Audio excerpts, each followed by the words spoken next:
Welcome back नाजरीन, एक दफ़ा फिर से खुशामदीद कहते हैं। पाकिस्तान क्रिकेट टीम आज जो है दौरा वेस्ट इंडीज़ के लिए रवाना हो चुकी है। पाकिस्तान ने यहाँ पे 2 टेस्ट मैचेस खेले की आदत अगेन बाबर आजम के ज़िम्मे है और बाबर आजम इस दफ़ा काफ़ी मैच्योर दिखाई दे रहे हैं, काफ़ी ज़्यादा जो है वो पेशेंट्स दिखाई दे रहे हैं कि उनका जो है अब जो टेन्योर है वो एक गोल्डन टाइम शुरू होगा, क्योंकि उन्होंने काफ़ी कुछ सीख लिया है, काफ़ी कुछ जो है उनकी जो है मैच्योरिटी वो नज़र भी आ रही है। लेकिन देखना ये है कि स्क्वाड किस तरह से जो है उनके साथ जेल होता है, किस तरह से परफॉर्म करता है और क्या वाकई पाकिस्तान वर्ल्ड टेस्ट चैंपियनशिप में विनिंग ट्रैक का जो है वो रास्ता स्टार्ट कर पाएगा या नहीं। चूँकि इम्तिहान थोड़ा टफ भी है। पाकिस्तान ने वेस्ट इंडीज़ के अगेंस्ट उनके होम कंडीशन में जाके ये सीरीज़ खेलनी है और स्पेशली इसके बाद इंग्लैंड की सीरीज़ भी मौजूद है। तो पाकिस्तान का जो ये स्क्वाड और पाकिस्तान की जो सिलेक्शन है इसके ऊपर भी बात करेंगे, साथ साथ बाबर आजम की एज ए कैप्टनसी जो वापसी हुई है उसके ऊपर भी बात करेंगे। स्पोर्ट्स तज्जियाकार अहमद कुरैशी साहब हमारे साथ मौजूद हैं। अहमद, आपको वेलकम करते हैं। Thank you for having me. सबसे पहले कहिएगा, बाबर आजम अगेन जो है वो 2 साल 8 माह के बाद जो है कैप्टन बने रेड बॉल के और बहुत ज़्यादा अब वो जो है वो कॉन्फिडेंट भी दिखाई दे रहे हैं। कहा यह जा रहा है कि वो मैच्योर भी हो चुके हैं और उनके पास अब 31 साल की एज है। आकब की जानब कि 5-6 साल की क्रिकेट बाकी है और सबसे बेस्ट चॉइस यही थे और हमें पूरी उम्मीद है कि बाबर आजम जो है इस टीम को लेकर चलेंगे और जल्द करेंगे और हमें फतुहात के ट्रैक पर ले आएंगे। तो सबसे पहले as a captain Babar Azam के लिए ये दौरा कितना इंपॉर्टेंट होगा और प्लेयर स्क्वाड को सामने रखते हुए क्या कहेंगे? अच्छा, आपके सवाल में 2-3 चीजें हैं जिन पे मैं बात करना चाहूंगा। सबसे पहले आपने बात की बाबर आजम की मैच्योरिटी की, तो अभी तक क्योंकि टेस्ट मैच स्टार्ट नहीं हुआ तो आई एम सरप्राइज्ड कि आपने उनकी मैच्योरिटी का अंदाजा पीएसएल की परफॉर्मेंस से लगाया। मैंने अंदाजा नहीं लगाया अहमद साहब, मैंने अंदाजा बेसिकली नहीं लगाया। उनका एक पॉडकास्ट आ गया ना बेसिकली। अब हुआ ये है कि पीसीबी की जानब से एक पॉडकास्ट सीरीज रिलीज हुई है, उसमें अब आपके चाहे कोच हो, कैप्टन हो, एनसी डायरेक्टर हो या फिर सिलेक्शन कमेटी के रुकन हो, पॉडकास्ट सामने आ रहे हैं। तो वहां पर उन्होंने ये दावा किया है कि मैच्योर हो चुके हैं। मेरा दावा नहीं है। अच्छा, तो आपने उनके दावे पे जो है बिलीव करते हुए उनको मैच्योर डिक्लेयर कर दिया। मैंने उनकी स्टेटमेंट आपके सामने रखी है, स्टेटमेंट सामने रखी है। अब आपका इसके क्या पॉइंट ऑफ व्यू है ये मैं आपसे जानना चाह रहा हूं।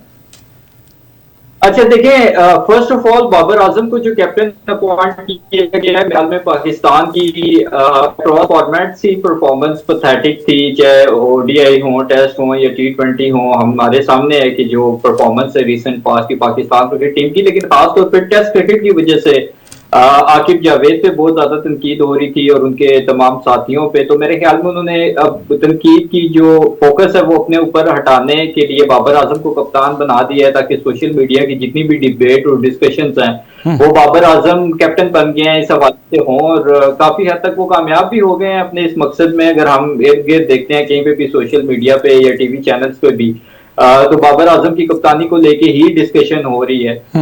बाकी रहेगी बात बाबर की एज अ कैप्टन वापसी पे, तो मेरे ख्याल में शान मसूद ने पाकिस्तान क्रिकेट टीम को पाकिस्तान क्रिकेट बोर्ड को इतना डरा दिया है कि पाकिस्तान क्रिकेट बोर्ड ने कहा कि भाई हमें तो आप माफ ही करें, आपसे अच्छे तो बाबर आजम थे।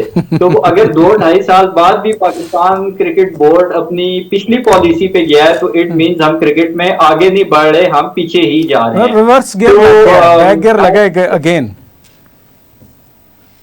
बिल्कुल। अच्छा, अब जहां तक बात है बाबर की कैप्टनसी की, पीएसएल में अगर मैं देखूं पेशावर ज़ल्मी की जिस तरह से उसने कप्तानी की, मैच्योरिटी थोड़ी बहुत नजर आई है। ऑल दो के पीएसएल T20 फॉर्मेट है, ये टेस्ट क्रिकेट है, जमीन आसमान का फर्क है। इंपोर्टेंस की जो आपने बात की है ना कि ये कितनी इंपॉर्टेंट है बाबर की कैप्टनसी, मेरे ख्याल में बहुत ज्यादा इंपॉर्टेंट है। क्योंकि अगर पाकिस्तान वेस्ट इंडीज वाली सीरीज जीत जाता है और अगर इंग्लैंड को भी हरा देता है तो मुझे लगता है कि बाबर आजम को आप T20 और वनडे का भी कप्तान वापस देखेंगे। क्योंकि उसकी वजह यह है कि शाहीन शाह अफरीदी की एज अ वनडे कैप्टन आप परफॉर्मेंस देखें, पैथेटिक। सलमान अली आगा की आप as a T20 captain performance देखें, पैथेटिक। वो दोनों तो शान मसूद पार्ट 2 ही हैं एज ए कैप्टन। तो मेरे ख्याल में बाबर आजम के लिए ये गोल्डन अपॉर्चुनिटी होगी कि बाबर आजम दोबारा से वनडे और T20 के साथ साथ क्रॉस फॉर्मेट। अच्छा अहमद, आपने ये बात छेड़ ही दी है और ये बातें ज़ेर गर्दिश भी कर रही हैं कि बाबर आजम को लाया भी इसलिए गया है कि आगे जो है उनको T20 की भी और ओडीआई की भी कैप्टनसी देने की जो है खबरें चल रही हैं। तो कहीं ना कहीं तो ये चीज़ दुरुस्त भी है कि अगर वो जीतेंगे तो फिर तो केस मजीद स्ट्रांग हो जाएगा।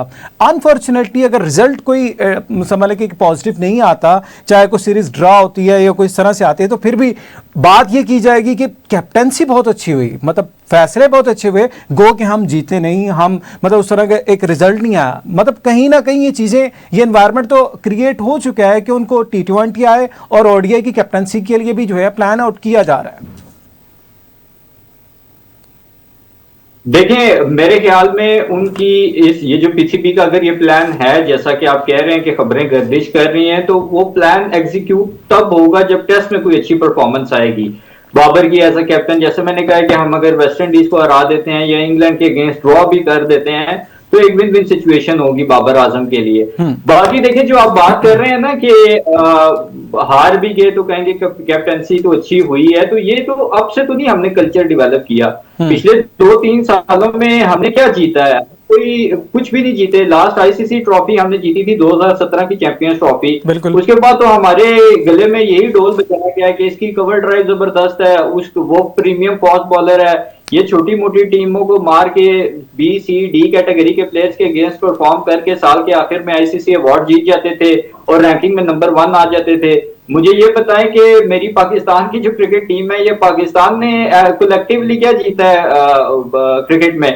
कुछ भी नहीं। हम अपना मुआवजा करते हैं इंडिया के साथ, भाई साहब वो पिछले 2.5-3 सालों में T20 world cup 2024, T20 world cup 2026, champions trophy 2025, Asia cup 2025, सारा कुछ ही तो वो जीत गए हैं। तो कहने का मकसद ये है कि हम जब अपना कंपैरिजन करते हैं ना, तो मेरे ख्याल में वो बड़कों की हद तक ही रह गया अब हमारा कंपैरिजन। जब सूर्या कुमार यादव ने T20 वर्ल्ड कप से पहले कहा था कि ये अब राइवलरी नहीं रही पाकिस्तान और इंडिया की, तो मुझे भी बड़ी तब चढ़ी थी कि भी सूर्या कौन होता है ये डिसाइड करने वाला और ये कहने वाला। लेकिन अब टू सम एक्सटेंट आप देखें पूरी दुनिया की क्रिकेट को आप देख लें जो डेवलप हो रही है, टीम में कहां से कहां पहुंच गई है। हमारा तो लेवल और स्टैंडर्ड ऑफ क्रिकेट बांग्लादेश से भी नीचे चला गया है कि वो हमें टेस्ट में भी हरा देते हैं, वनडे में भी हरा देते हैं।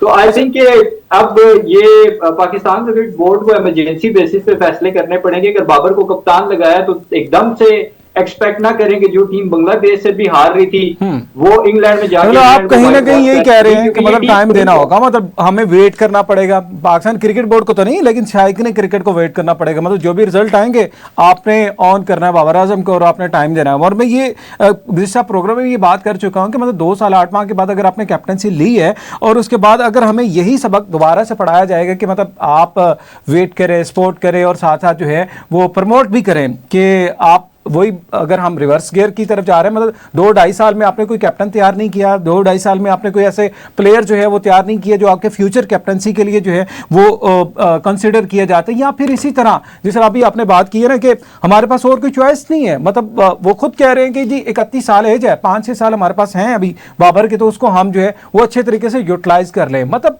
यहाँ पे होता ये है कि जो परफॉर्म नहीं करता उसको कैप्टन बना दिया जाता है। लेकिन आपने इंडिया की बात की, सूर्य कुमार यादव, टीम जीत रही है पर कप्तान परफॉर्म नहीं कर रहा, उनको टीम से बाहर निकाल दिया। मतलब चीजें तो फिर डिफरेंट है ना। देखें इसीलिए तो वो रिसेंट टूर्नामेंट जीते हैं, चाहे वो आईसीसी इवेंट्स हो या एशिया कप वगैरह हो, क्योंकि वो टफ कॉल लेते हैं, वो बड़ी कॉल लेते हैं। उन्होंने चैंपियंस ट्रॉफी के बाद आप देखिए रोहित शर्मा को कप्तानी से हटा दिया, उन्होंने T20 वर्ल्ड कप के बाद सूर्या कुमार यादव को कप्तानी से हटा दिया। हमारे यहाँ तो अगर गलती से बाबर आजम साहब ने अगर हमें कुछ जितवा दिया होता तो अगले 10 साल की सत्तें ही खैरा थी। जैसे फखर जमान साहब ने गलती से वो एक 100 कर दिया था इंडिया के अगेंस्ट 2017 की चैंपियंस ट्रॉफी में, उसका खमियाजा हम आज तक भुगत रहे हैं। तो बाबर आजम साहब ने तो खैर शायद वजीर आजम की दौड़ में भी लग जाते अब तक अगर कोई वर्ल्ड कप हमें T20 जिता देते गलती से। तो कहने का मकसद ये है कि हमारे यहाँ जो हम मीडियोक्रेसी है ना, मीडियोक्रेसी कि यार ठीक है, बेर मिनिमम पे हम खुश हैं कि यार इसने 100 कर लिया, इसने 50 कर लिया, इसकी कवर ड्राइव फिट है, वो प्रीमियम है, ये फलां है, ये डिमका है। एज अ टीम हम टीम के लिए नहीं सोच रहे। प्लेयर्स भी हमारे देखें, अब जब से पीसीबी ने ये डिसाइड किया है कि जो टेस्ट प्लेयर्स होंगे या टेस्ट क्रिकेट वाले प्लेयर्स होंगे उनकी सेंट्रल कॉन्ट्रैक्ट में अमाउंट ज्यादा होगी, तो मैं देख रहा था कि बहुत सारे व्हाइट बॉल वाले बॉलर्स ने भी रेड बॉल से बॉलिंग करनी शुरू कर दी है। तो किसी को भी ना तो पाकिस्तान का कोई दर्द है ना तो पाकिस्तान का कोई एहसास है कि वो पाकिस्तान जो पूरी दुनिया को एक जमाने में बांध के मारती थी क्रिकेट में, आज कोई भी एरा गैरा आके हमें पेल पाल के चला जाता है और हम कुछ भी करने के लिए तैयार नहीं है, हमारे पास कोई काउंटर जवाब नहीं होता। तो आई थिंक अलार्मिंग सिचुएशन है, इमरजेंसी बेसिस पे डिसीजन लेने होंगे। एक कंसर्न मेरा जरूर है कि आपने बाबर को कप्तान तो बना दिया है शान मसूद की जगह, लेकिन आपने टीम ऑलमोस्ट उसको वही दी है जो शान मसूद की कैप्टनसी में थी टीम। ठीक है। तो क्या इससे पीसीबी ये मैसेज देना चाह रहा है कि वो एक कठपुतली कप्तान है, और बाबर आजम ये सबको मैसेज देना चाह रहा है कि उसके लिए बस कप्तानी मैटर करती है, डजंट मैटर टीम उसकी मर्जी की हो या ना हो। अच्छा, क्योंकि इसमें मेरे ख्याल में अहमद एक एक पॉइंट साबक चेयरमैन जो है क्रिकेट बोर्ड रमीज हसन राजा साहब की जानिब से रेज किया गया था। उन्होंने कहा जिस अंदाज से कैप्टनसी से हटाया गया ना शान मसूद को, अगर मैं उनकी जगह पे होता तो मैं एक दरख्वास्त एक एप्लीकेशन लिखता कि भाई ये ज्यादती है, मतलब इस तरह से नहीं करें। कि वही बात है कि आपने उनको हटा दिया कैप्टनसी से, टीम में ही मौजूद है। और आज की ये स्टेटमेंट है सरफराज अहमद जो कि कोच हैं, उन्होंने कहा शान मसूद बहुत ज़बरदस्त प्लेयर भी हैं, मतलब अच्छा प्लेयर है। तो इट्स मीन के अगर आपने उनको उनकी कैप्टनसी से हटाया है और एज ए प्लेयर आप उनको लेके चल रहे हैं और जिस अंदाज से हटाया गया है उस वो भी काबिल कबूल नहीं है, तो फिर मतलब डिसीजन मेकिंग जो डिसीजन मेकर है स्पेशली जो वो किस तरह से फैसले कर रहे हैं कि आपको ये समझ नहीं आ रही कि कौन से प्लेयर टीम को लेके चल सकते हैं या फिर उनकी टीम में जगह बनती है या नहीं बनती? देखिए, एक तो रमीज राजा साहब ना नई फिलॉसफी निकाल के लाते हैं कि जी शान मसूद को एप्लीकेशन दे देनी चाहिए। वो भी टेस्ट क्रिकेट में उसका आप रिकॉर्ड देखें, एज अ कैप्टन जीता वो कुछ है नहीं, हार के अंबार लगे हुए हैं और आप उसको उल्टे मशवरे दे रहे हैं। मतलब ये जो अब भी सत्यानाश हमारी क्रिकेट का हुआ है, उसका ये जो बुनियाद थी ना, जो बीज बोया था, वो माशाल्लाह रमीज राजा और इन्हीं के टोले ने बोया था। और इनसे कभी भी कोई अकल वाली बात आप एक्सपेक्ट नहीं कर सकते। शान मसूद को जिस तरह हटाया गया बिल्कुल ठीक हटाया गया है, क्योंकि इसके बाद तो फिर मेरे ख्याल में हम जिम्बाब्वे या अफगानिस्तान का ही वेट करते कि वो हमें सीरीज हराए तो शायद हम उनको हटाते। बाकी देखें, जहां तक बात है शान की, no doubt extraordinary player है। मुझे ये लगता है कि कप्तानी के बोझ की वजह से उसकी परफॉर्मेंस बहुत ज्यादा अफेक्ट हुई है। अदरवाइज वो जिस तरह से परफॉर्म करता आ रहा था, सेंचुरीज करता था, वो टेस्ट में अच्छा खासा तगड़ा प्लेयर था, वो अब उस तरह से शान मसूद नहीं रहा। मैं खुद भी इस फेवर में था, मैं डिफरेंट शोज में भी ये बात करता रहा हूँ कि शान मसूद एक अच्छा ऑप्शन है कैप्टनसी के लिए क्रिकेट की। लेकिन अनफॉर्चुनेटली अब अगर वो नहीं उस तरह से परफॉर्म कर सका तो जरूरी तो नहीं है कि उसको मुसद्दत कर ही रखें और टीम का कबाड़ा करते चले जाएं। तो मेरे ख्याल में शान मसूद को ठीक हटाया गया और अब उनको अपनी बैटिंग पे फोकस करना ठीक चाहिए। है, चलो स्क्वाड के ऊपर थोड़ी सी बात कर लेते हैं। Babar Azam as a captain और रिजवान भी मौजूद हैं, इमामुल हक भी हैं, शान मसूद भी हैं। और ओपनिंग प्लेयर अगर आप देखते हैं अजान अवैस जो कि यंगस्टर हैं, अब्दुल्ला फजल भी हैं, मतलब यंग और सीनियर जूनियर का कॉम्बिनेशन है। थोड़ा सा आपको लग रहा है कि पाकिस्तान जो है किस पेयरिंग के साथ जो है वो स्टार्ट करना चाहिए, और क्या सीनियर ही डिपेंड करेंगे, जूनियर को भी लेके चलना पड़ेगा साथ साथ? और कहीं ना कहीं Shan Masood as a captain sorry as a opener हमें दिखाई देंगे या वन टोन में नजर आएंगे? मेरे ख्याल में Shan Masood as a one down ही आपको नजर आएंगे, ओपन का तो चांस मुश्किल ही फिलहाल लग रहा है। बाकी जहां तक बात है टीम की, मेरे ख्याल में इसमें कुछ शायद सीनियर्स को हमें और कंसीडर करना चाहिए था, क्योंकि वेस्ट इंडीज का टूर तो ठीक है, वहां पे आपके स्पिनर्स वगैरह भी चल जाएंगे, लेकिन असल आपका इम्तिहान होगा इंग्लैंड का टूर। आई थिंक वो एक काफी टफ टूर होता है पाकिस्तान क्रिकेट टीम के लिए। इसमें यंग प्लेयर्स पे हम काफी हद तक डिपेंडेंट हैं, जितने हम सीनियर्स पे डिपेंडेंट हैं। तो बहरहाल अब टीम तो डिसाइड कर ली है पीसीबी ने। मुझे नहीं पता बाबर आजम की इसमें कितनी इनपुट है और कितनी नहीं है, क्योंकि ये ऑलमोस्ट वही टीम है जो शान मसूद कैप्टनसी में खेलती रही है। तो मैं कुछ ज्यादा डिफरेंट रिजल्ट्स एक्सपेक्ट नहीं कर रहा एकदम से कि करिश्मा ही हो या मेरिकल ही होगा कि अगर वेस्ट इंडीज को हम दोनों टेस्ट हरा लें और उसके बाद इंग्लैंड में जाके इंग्लैंड को हराएं या एटलीस्ट हराएं ना, तो इंग्लैंड को हम उसके साथ सीरीज ड्रॉ करें। नहीं, मतलब अगर बैटिंग स्ट्रेंथ को अगर हम देखते हैं तो लग रहा है कि मतलब हमारी इतनी तगड़ी बैटिंग है। आपने रिसेंट अभी जो सीरीज हुई है श्रीलंका वर्सेस वेस्ट इंडीज़ की, वो भी देखी होगी। रन्स के एतबार से अगर हम बात करें तो बड़े रन्स हमें देखने में मिलेंगे, क्योंकि लंबा अरसा हो गया पाकिस्तान ने जो है बड़ी इनिंग्स वाले प्लेयर जो है वो नहीं खेल नहीं पा रहे। तो वेस्ट इंडीज़ की कंडीशंस अभी रिसेंट जो रही हैं उसको देख के और पाकिस्तानी स्क्वाड को देख के लग रहा है कि कोई यंगस्टर की जानब से कोई बड़ी इनिंग्स दिखने मिल सकती है, या बाबर आजम कम बैक करते हैं तो वो कोई सेंचुरी मेकिंग जो है वो कम बैक हो जाएगा उनका?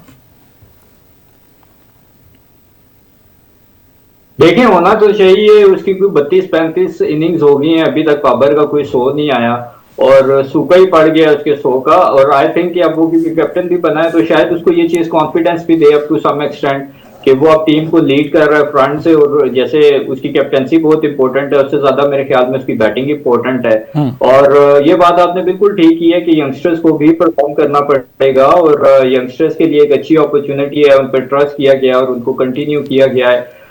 जिनको सिलेक्ट किया गया है कि वो यहाँ पे परफॉर्म करे। वेस्ट इंडीज की आप बात कर रहे हैं, बिल्कुल वहां पे एक तो मेरे ख्याल में स्पिनर्स काफी हद तक इम्पैक्टफुल साबित हो सकते हैं। इसके साथ साथ जो देखें बैटिंग का हमारा प्रॉब्लम ये है कि हमारे जो मेजर प्लेयर्स है ना, रिजवान हो, बाबर हो या फिर शान मसूद हो, इन्हीं के रन नहीं आ रहे। और मेरे ख्याल में इसका जो बेहतरीन तरीकाकार ये है कि एक होती है आपकी प्री मैच प्लानिंग, एक होती है आपकी ड्यूरिंग मैच प्लानिंग। हमारे यस। यहाँ होता क्या है कि हम जो सबक पढ़ के आते हैं मैच से पहले, हम उसी को एग्जीक्यूट करने की कोशिश करते हैं मैच में, जबकि मैच में जो सिनेरियो होता है वो डिफरेंट भी हो सकता है। तो आपको सेशन बाय सेशन प्लानिंग करके चलना चाहिए। जो टीम्स हमने देखा है टेस्ट क्रिकेट में, ऑस्ट्रेलिया देख लें आप या इंडिया भी काफी हद तक सक्सेसफुल है, तो वो सेशन बाय सेशन अपनी प्लानिंग को लेके चलते हैं। पाकिस्तान क्रिकेट टीम में हमें वो सेशन बाय सेशन वाली प्लानिंग या वो जो है ना होमवर्क उस तरह से नजर नहीं आता।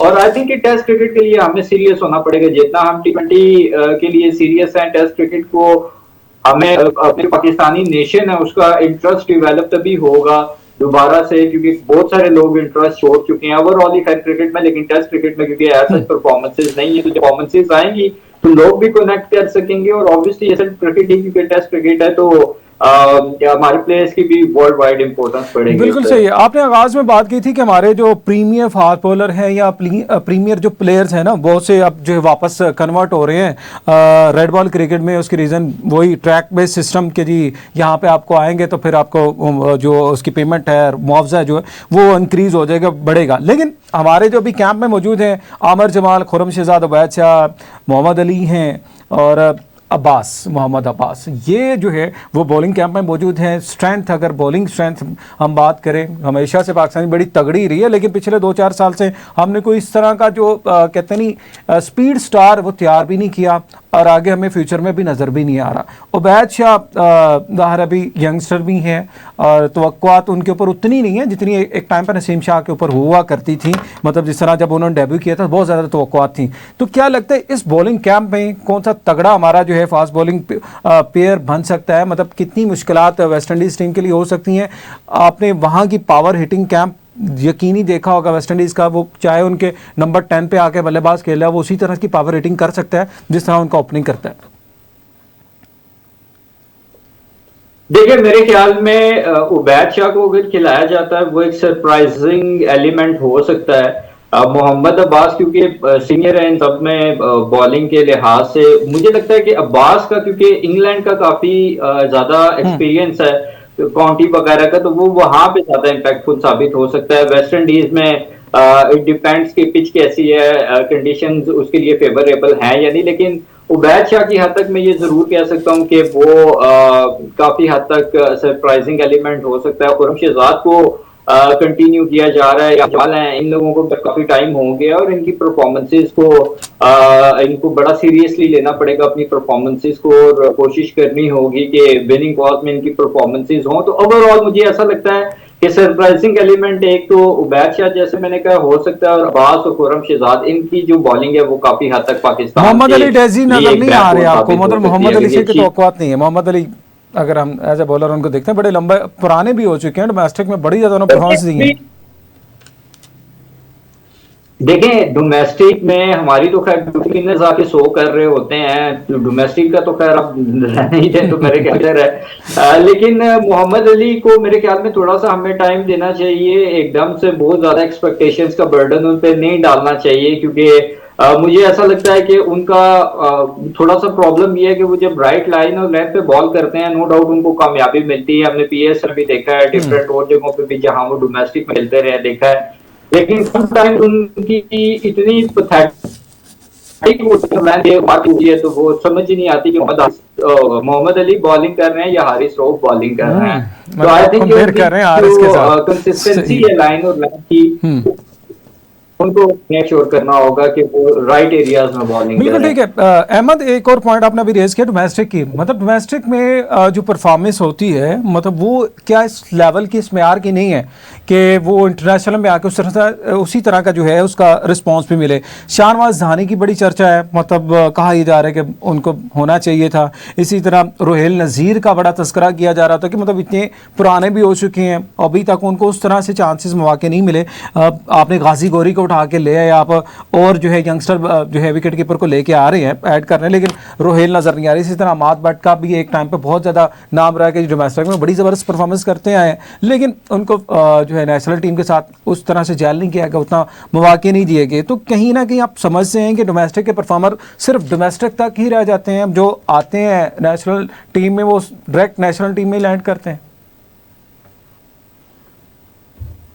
देखें, बिल्कुल हमने तो यहाँ पे देखा है कि आप किसी भी फॉर्मेट की अगर आप बात करें, लेट्स सपोज T20 है, हम कहते हैं कि PSL सबसे बड़ा टूर्नामेंट है। PSL का हाईएस्ट विकेट टेकर था उसामा मीर, हमने उसके साथ क्या बिहेवियर किया, उसको जलील करके हमने टीम से निकाला।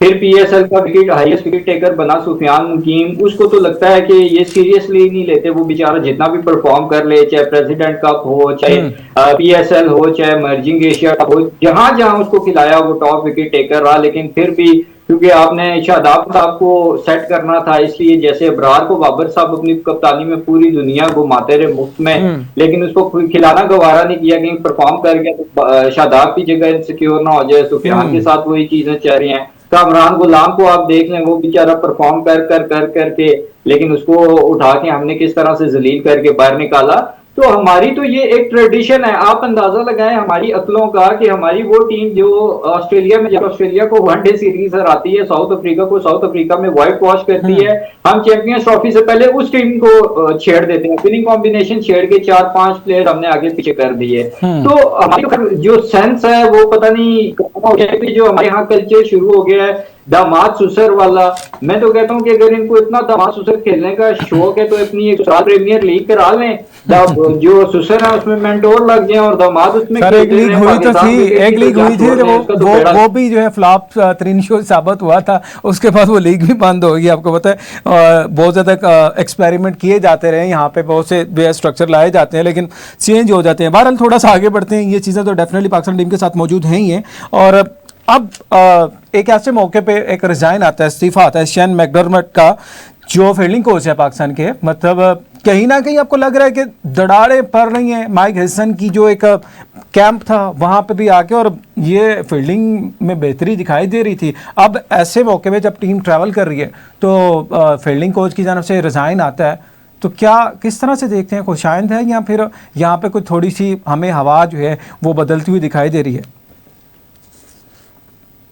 अच्छा, आपने एक बड़ा इंटरेस्टिंग पॉइंट उठाया है कि इस फील्डिंग कोच की निगरानी में जो हमारी फील्डिंग है वो काफी इम्प्रूव नजर है, इसमें कोई शक नहीं है कि पाकिस्तान की टीम की अगर हम रिसेंट पास की फील्डिंग देखें वो बड़ी जबरदस्त थी। लेकिन हमारे यहाँ जो काम वाला बंदा होता है उस बेचारे को सेटल ही नहीं होने दिया जाता, उसके साथ इतनी पंगेबाजी डाली जाती है कि वो काम पकड़ के भाग जाता है यहाँ से। आपके पास जेसन गिलेस्पी की और बहुत सारी एग्जांपल्स हैं कि लोग किस तरह से यहाँ से भागे और बाद में उन्होंने इंटरव्यूज दिए कि उनके साथ क्या कुछ होता रहा। और खास तौर पे आकिब जावेद साहब का नाम सरेआम लेके वो कहते रहे कि ये सारी जो है वो शरारतें करते हैं। उन्होंने जवाब भी दे दिया आजकल, वैसे एक पॉडकास्ट में उन्होंने एक आंसर कर दिया, उन्होंने आकिब जावेद साहब ने इसी चीज का क्या कहा, उन्होंने आंसर कर दिया है। उन्होंने कहा ये कोई इतनी बड़ी बात नहीं है, मतलब हर प्लेयर को मतलब अगर ऑफिशियल्स हैं उतना ही टाइम भी मिलता, उतनी जो है वो कहते हैं एक स्पेस भी मिलती है, लेकिन अब बात के ऊपर जो है वो बात नहीं की जा सकती है। तो मतलब उन्होंने अपना मौक़िफ़ सामने रख दिया है कि अगर जैसन गिलेस्पी ने जो कहा या गैरी गिलेस्पी की तरफ से बातें आई सामने, आकिब जावेद जब अपनी कुर्सी पे मौजूद है ना, ये नीचे लोग जितने मर्जी रिजाइन देते रहे, जितने मर्जी तंग आके भागते रहे, तो कोई बड़ी बात नहीं है। हर ऑफिशियल को प्रॉपर टाइम मिला है। आकिब जावेद साहब मेरे ख्याल में अपने गिरबान में भी झांक लें कि उनको जितना टाइम मिला है, मेरा नहीं ख्याल कि पाकिस्तान में किसी को इतना टाइम मिला है और वो कुछ भी रिजल्ट प्रोड्यूस नहीं चले, कर हो सके। सकता है वो ठीक है, प्लान कर रही जो हो कि वो एक मतलब ऐसा रमीज राजा टूर्नामेंट साहब जितवा के जाए पाकिस्तान को, फिर जाके हो सकता है वो भी कहेंगे अब जाने का वक्त आ चुका है, मतलब इसी वजह से वो बैठे होंगे यार कोई बड़ा टूर्नामेंट, कोई ऐसी सी इवेंट पाकिस्तान की टीम जीत ही जाए तो फिर वो एक अच्छे साइंस को सियाफ भी कर सकें। तो वो टूर्नामेंट अभी आने वाला है ना, 4 टीमों का, वो जो वनडे कप है, जो भी टीम जीती तो पाकिस्तान ही जीतेगा। तो आतिफ जावेद साहब तो क्या कह रहे हैं, मोटिव है वो अभी उनका पूरा हो जाएगा, आप क्यों टेंशन लेते हैं? R27 की उन्होंने प्रिपरेशन के लिए रख लिया है। चले, अच्छी बात है। चले, लास्ट में हमारे पास एक और छोटा सा टॉपिक भी है और ये इंटरनेशनली अगर क्रिकेट में देखें काफी इंपैक्ट क्रिएट किया था बेसबॉल क्रिकेट ने। और अब बेसबॉल के दोनों जो कहते हैं ना बानी रुकन, वो अलविदा कर चुके हैं। बेन स्टोक ने आलमी क्रिकेट से रिटायरमेंट ली है और साथ ही ब्रैंडन मैककलम जो है वो रेड बॉल से रिजाइन कर चुके हैं, अलग हो चुके हैं। मतलब एक ही टाइम पे इकट्ठे इंग्लिश टीम से जुदा होना, क्या देखते हैं कि कॉम्बिनेशन ये बना था बेन स्टोक को, जिस अंदाज से भी जो है वो अलविदा किया गया। उसके ऊपर भी एक सोशल मीडिया में काफ़ी ज़्यादा हुई थी, इवन आईसीसी ने उनकी वीडियो को भी रिपोर्ट किया था, लेकिन बाद में उन्होंने कहा खैर कोई बात नहीं, चले ड्रेसिंग रूम की अगर आपने वीडियो शेयर कर दी है इट्स ओके। लेकिन ब्रैंडन मैककलम भी जा चुके हैं, तो क्या लगता है बेसबॉल अब जो है अपना दम तोड़ चुकी है, ख़त्म हो चुकी है? रेड बॉल में तो टीम इंग्लिश खासी जो है मुश्किलात का शिकार रही है।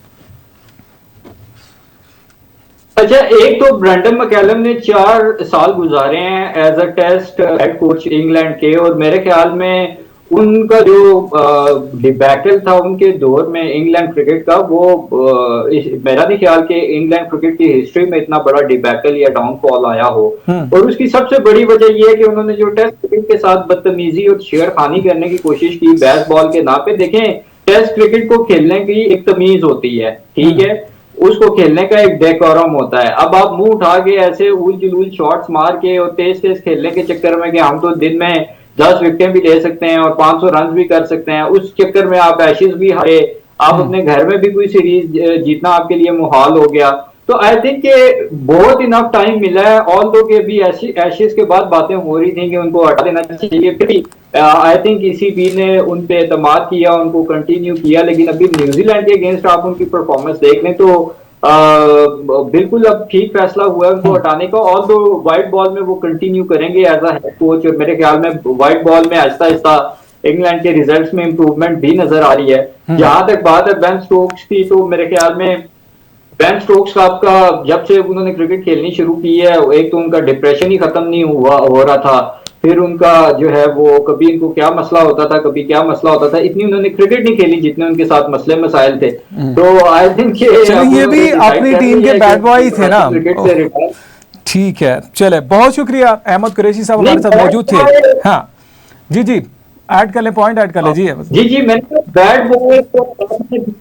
बैड बॉय तो आपने थोड़ी सी डिसेंसी दिखा दी है, मेरे ख्याल में ये उससे भी थोड़े से बढ़ देते। चले, बहुत शुक्रिया, thank you so much. Ahmed Qureshi साहब हमारे साथ मौजूद थे, आपने उनके जो है वो जानदार तजिया सुना पाकिस्तान क्रिकेट टीम के हवाले से, स्पेशली जो अंदर तब्दीलियां हुई हैं और बाबर आजम की कैप्टनसी में जो रिजल्ट आएंगे उसके ऊपर पूरी दुनिया की नजरें हैं, पाकिस्तानी फैंस की नजरें कि बाबर क्या जो है वो कमबैक के बाद किस तरह से प्रिटेंड करते हैं, टीम को किस तरह से लेके चलती है, और क्या पाकिस्तान टीम जो है फतुहात के ट्रैक के ऊपर गामजन हो सकेगी नहीं। इसके लिए ज़रा हमें थोड़ा सा वेट करना पड़ेगा, उसके बाद ज़ाहिर हम ये सामने रख सकेंगे, देख सकेंगे। आज से प्रोग्राम से नाज़रीन इतना ही इजाज़त दें, अल्लाह हाफ़िज़।